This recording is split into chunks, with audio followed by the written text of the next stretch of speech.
शुरू करूं? चलो, राम जी का अभी भी एक काम पेंडिंग पड़ा है। कहो तो मैं आपको बता दूं? पता आप जो भी मैं बताऊंगा आप सबको पता है, मैं केवल याद दिलाऊंगा।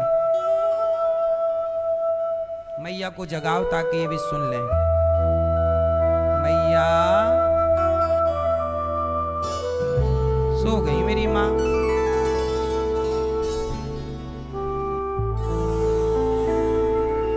सुनो, राम जी का एक काम अभी भी पेंडिंग है। ये घटना तब की है जब राम वनवास से लौटे। जब वनवास जा रहे थे तो रास्ते में जानते हो राम जी को वैष्णव देवी मिल गई। वैष्णवी मैया, जिन्हें आप वैष्णव देवी कहते, वैष्णो देवी, तो वैष्णवी मैया मिल गई। तो तपस्या कर रही थी तो राम जी मिल गए। तो राम को देखकर चरणों में गिर पड़ी। राम जी बोले, आप देवी कौन है? कहा, स्वामी मैं आपकी तपस्या कर रही हूं। क्यों? आपको पति रूप में चाहती हूं।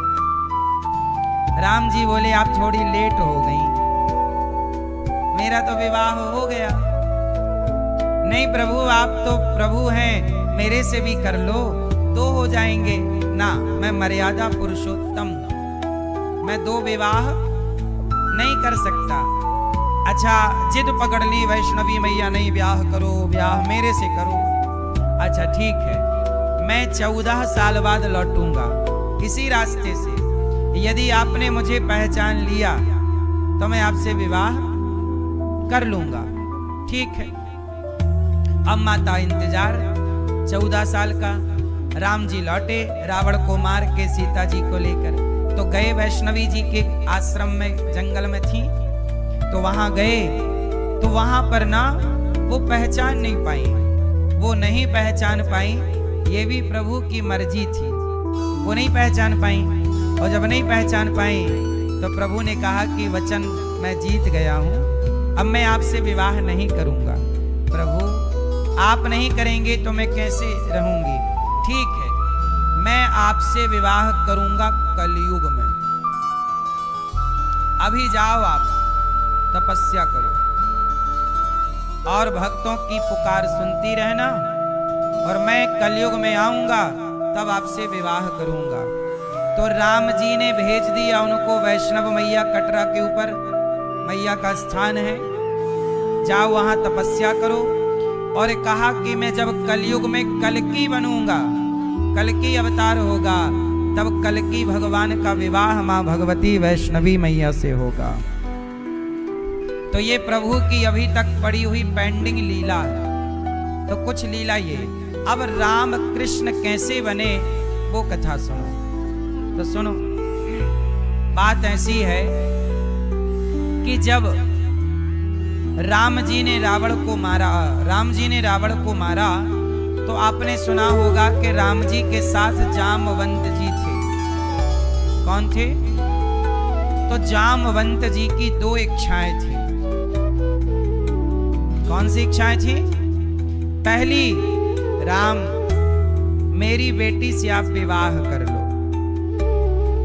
राम जी बोले नहीं कर सकता, मर्यादा पुरुषोत्तम हूं। एक बोले फिर, अच्छा मैं आपकी बेटी, चूंकि आप मेरा साथ दिए हैं तो मैं आपकी बेटी से विवाह करने के लिए मैं द्वापर में कृष्ण बनूंगा, तब आपकी बेटी से मैं दूसरा विवाह करूंगा। तो भगवान कृष्ण का जो दूसरा विवाह हुआ था वो जामवंत की बेटी जाम्बवती से हुआ।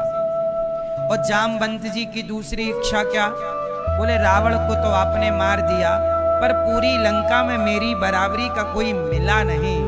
यदि आप मेरे से 2 हाथ कर लो तो मेरी खुजली मिट जाए। राम जी बोले हम आपसे लड़ नहीं सकते, क्योंकि आप भक्त हैं और यहाँ मैं भगवान की भूमिका में हूँ, तो भक्त और भगवान की लड़ाई नहीं हो सकती। तो मैं आपकी ये इच्छा भी द्वापर में पूरी करूंगा।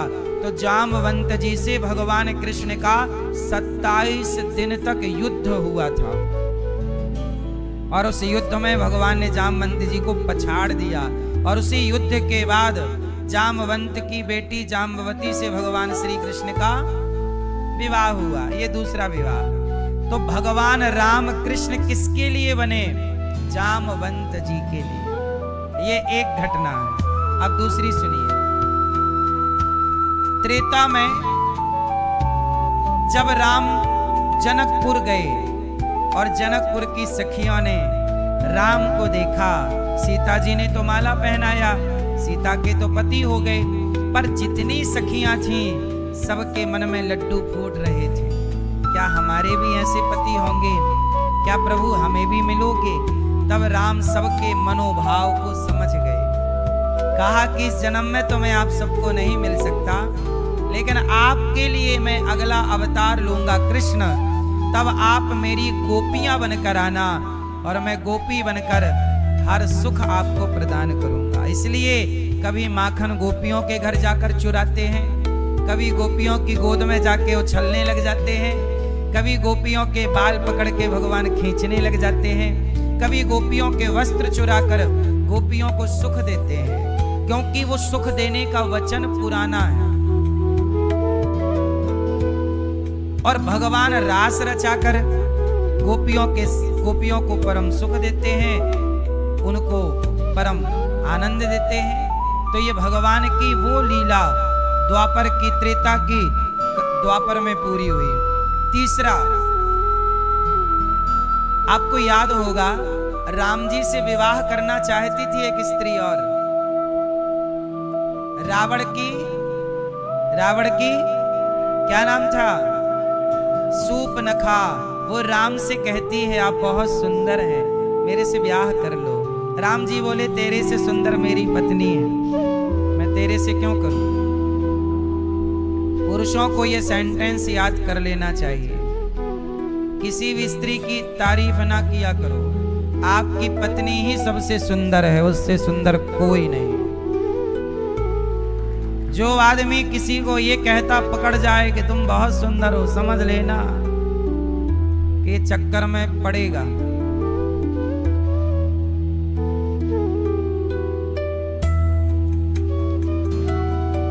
है ना? अपनी पत्नी के अतिरिक्त किसी और स्त्री की सुंदरता मत देखो, आपकी पत्नी ही सबसे अधिक सुंदर है। क्यों ये बात सही है गलत? भाई संसार सुंदर है, हमें क्या करना? सोना पड़ा है रास्ते में, कहते हैं ना जो हमारा नहीं है वो हमारे लिए माटी है। आपके पास धन है बहुत, परंतु हमारे लिए तो आपका धन मिट्टी है ना, नहीं है?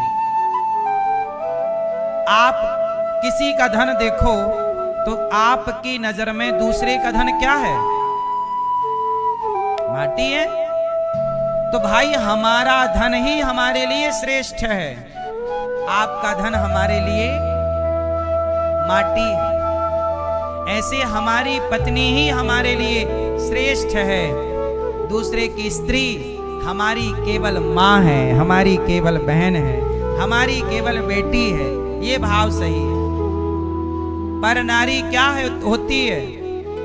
पराई स्त्री राम के आगे आई, सूपनखा बहुत सुंदर हो, तो सम पुरुष नमो सम नारी, यह संयोग विधि रचा विचारी। कर लो ब्याह। राम जी बोले नहीं हो सकता। सूपनखा जिद करने लग गई, मैं तो ब्याह करूंगी, तेरे आपसे करूंगी। फिर आप सब जानते हैं नाक वाक कट गई। अच्छा, सूपनखा की नाक क्यों काटी लक्ष्मण जी ने? नाक ही क्यों काटी? हाथ काट लेते, पांव काट लेते, लंगड़ी कर देते। नाक काटी, नाक इसलिए काटी कि यदि हाथ काटते तो इसे बताना पड़ता कि मैं वहां गई थी तो हाथ कट गया। पांव काटते तो बताना पड़ता मैं राम के पास गई थी सो पांव कट गया। नाक इसलिए काटी कि इसे अब बताना नहीं पड़ेगा कि मैं कहां गई थी, लोग देखते ही समझ जाएंगे कि नाक कटाने ही गई थी।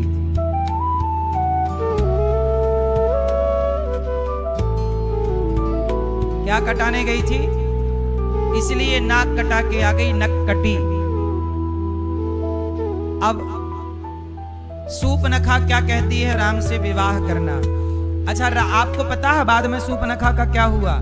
सूपनखा जब रावण सब मर गया और राम जी राजा बन गए, सीता जी, तब सूपनखा पुष्कर चली गई। कहां चली गई? पुष्कर। और सूपनखा ने 10,000 साल तक तपस्या की ब्रह्मा जी की। ब्रह्मा जी आए, कहो सूपनखा क्या चाहती हो?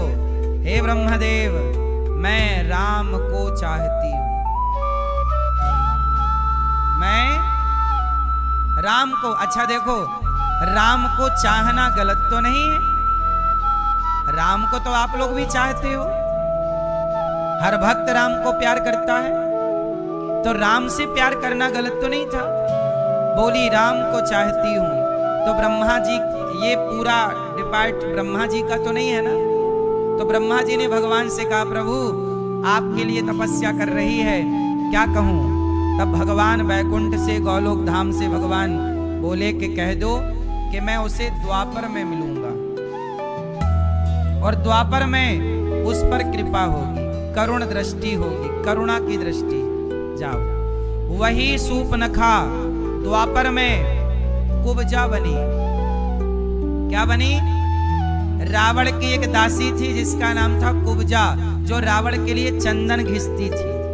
और आज भगवान जब पहुंचे ना मथुरा, तो कुब्जा से मांग रहे हैं चंदन, सुंदरी चंदन। वो कुब्जा पिछले जन्म में कौन थी? तो कुब्जा पर भगवान ने कृपा की, उसकी कुवड़ ठीक की और उस पर कृपा की, और उसने प्रभु को पति के रूप में देखा। तो कहने का अर्थ ये है कि इतने सारे पेंडिंग काम राम के थे, जो जिनके लिए उनको अवतार लेना जरूरी था। इसलिए राम ही कौन बन गए? इसलिए जो समझदार सत्संगी भक्त होगा, वो राम में और कृष्ण में कोई अंतर। अब कुछ लोग राम कृष्ण को भी अलग अलग मानते हैं। भाई रूप ही अलग अलग है, नाम ही अलग अलग है, लीलाएं अलग अलग हैं, पर जो राम और कृष्ण हैं वह दोनों एक ही हैं। पर अज्ञानी लोग दो मान लेते हैं। कुछ लोग क्या कहते हैं कि राम जी की 12 कलाएं हैं, कृष्ण जी की 16 कलाएं हैं। ऐसा सुनते होंगे आप। कितनी कलाएं सुनते हैं? ये कलाएं राम कृष्ण की नहीं है। अब एक्चुअली क्या है, लोग पूरी बात नहीं समझते और ना सत्संग के द्वारा पूरा ज्ञान जानना चाहते। कलाएं राम की और कृष्ण की नहीं है, भगवान की कलाएं तो अनंत हैं। कितनी हैं? अनंत कलाएं। 16-12 में क्या तौलते हो? ये कलाएं, राम जी सूर्यवंशी हैं, तो सूर्य की कलाएं 12 होती हैं, तो लोगों को लगा राम के 12 कला है। कृष्ण चंद्रवंशी है, तो चंद्रमा की कलाएं 16 होती हैं। वो कलाएं चंद्रमा की हैं, वो कलाएं सूर्य की हैं, ना कि राम की और ना कि कृष्ण की। अब ये सूर्य की 12 कलाएं, कलाएं मतलब 12 राशियां। कितनी राशियां हैं? 12 राशियां हैं, मेष इत्यादि। देखो आप, इन राशियों में सूर्य चलते रहते हैं। नहीं कहते आज सूर्य जब मकर में पहुंचे तो मकर संक्रांति होगी, कर्क में पहुंचे तो मीन में पहुंचे, मेष में पहुंचे, वृश्चिक में पहुंचे, कन्या राशि में पहुंचे, ऐसे हैं। तो सूर्य भगवान कितनी राशियों में विचरण करते हैं, इसलिए सूर्य की कलाएं 12 हैं। ये कलाएं किसकी हैं? ना कि राम की। चूंकि राम सूर्यवंशी हैं, तो लोग उन्हें सूर्य की 12 कलाओं को राम की 12 कला मान लेते हैं। अच्छा, चंद्रमा की कलाएं कितनी हैं? कौन कौन सी? अमावस्या, अमावस्या, फिर पहली प्रतिपदा, द्वितीया, तृतीया, चतुर्थी, पंचमी, मतलब हर दिन का चंद्रमा अलग होता है। प्रतिपदा चंद्रमा, अमावस्या का चंद्रमा बिल्कुल लापता। बोलो हाँ। प्रतिपदा का थोड़ा सा, द्वितीया का थोड़ा ज्यादा, तृतीया का थोड़ा और बड़ा, चतुर्थी, पंचमी, षष्ठी, सप्तमी, अष्टमी, नवमी, दसवीं, एकादशी, द्वादशी, त्रयोदशी, चतुर्दशी और फिर पूर्णिमा। पूर्णिमा का पूरा। तो चंद्रमा की कलाएं कितनी हो गई? पहली तिथि से पूर्णिमा तक 15 और एक अमावस्या।